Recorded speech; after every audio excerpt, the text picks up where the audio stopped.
بالکل څو زکه دي چې شاته نه اوچتولی شو. ماشاءالله ماشاءالله. پکې راغلی دی او مخکې دې څومره وزن شو اوچتولی؟ مخکې خو به مې 3 دړۍ وزن هم نه شو اوچتولی. ماشاءالله. یا په کوم کور کې بې اتفاقۍ وي او خلک بیا د 2 نمبر تعویضګرو لذي زیارتونو کې ناس وي.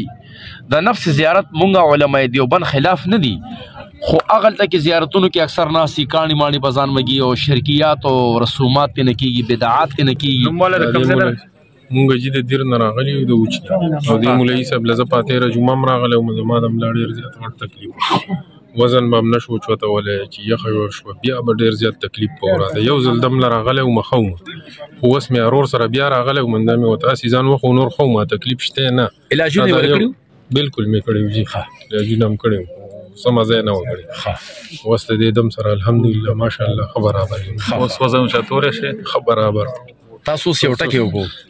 بالکل څو زکه دي چې شاته نه اوچتولی شو. ماشاءالله ماشاءالله. پکې راغلی دی. او مخکې دې څومره وزن شو اوچتولی؟ مخکې خو به مې 3 دړۍ وزن هم نه شو اوچتولی. نه به مې شو 2 دړۍ ډېر زیات جي. دې د مهرو مریضانو ته ته څه ویل غواړې؟ زه خو یم چې راشي جي دا دم دی دا خو ډېر زبردست شی دی، ځکه چې ما وکتو مونږ له وشو نو دا ښه څیز دی چې راشي او ځان دم کړي او هغه وله وکړي. الله به شفا ورکړي. دا رونو د دم سره مونږ خپل وظایف هم ورکو. یو د سلسلو وظایف دي، د نقشبندي، د قادري، د چشتي وغیره، او یو د دې بیمارو وظایف ورکو. یا په کم کور کې بې اتفاقۍ وي او خلک بیا د 2 نمبر تعویضګرو لذي زیارتونو کې ناس وي. د نفس زیارت مونږ علماء دیوبند خلاف نه دي، خو هغلته کې زیارتونو کې اکثر ناسي کاڼي ماڼي په ځان مګي او شرکیات او رسومات کې نه کېږي، بدعات کې نه کېږي. نو د هغې شي خلاف یو چې د ملت اصلاح شي په یو شکل. نو دم له خو ځکه راځي چې دې کې د هر قسم مرضونو وظایف هم ورکو.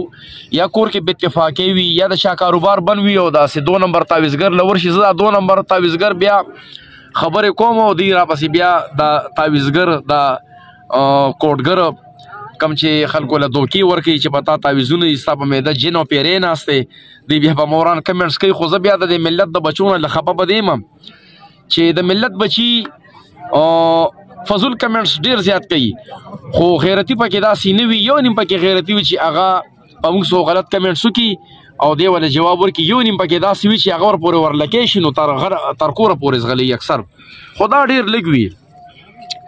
نو زه یم چې کم نوجوانان غیرتیان دي او څو غلط کمنټس کوي نو هغه پورې ورلکی کېږي.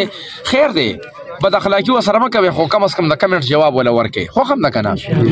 او مونږ دا وینا ده چې بی وظایف په طریقه او د علماء دیوبند د نهج د لاندې کاغه د دعوت و تبلیغ کار دی، کاغه د ختم نبوت کار دی، کاغه د علم و عرفان کار دی، کاغه د پیرو د مریدۍ کار دی، او کاغه نور د اصلاح د علماء دیوبند د نهج د لاندې د واز او د تقریر په شکل کې کار دی، خو د اصلاح کار دی چې هغه په هر شکل وي. نورونو راځئ یا نور داسې ستاسو په کلو علاقو په وطنو کې چې حق پرست علما وي هغې له ورځئ. امید لرم چې ستاسو به اصلاح کوي، دم به هم دله کوي، وظایف به هم درکوي، د نفلو طریقه هم درته ښیي، د استخارې طریقه هم درته ښیي، او د دعا طریقه او چل هم درته ښیي. فقط والسلام.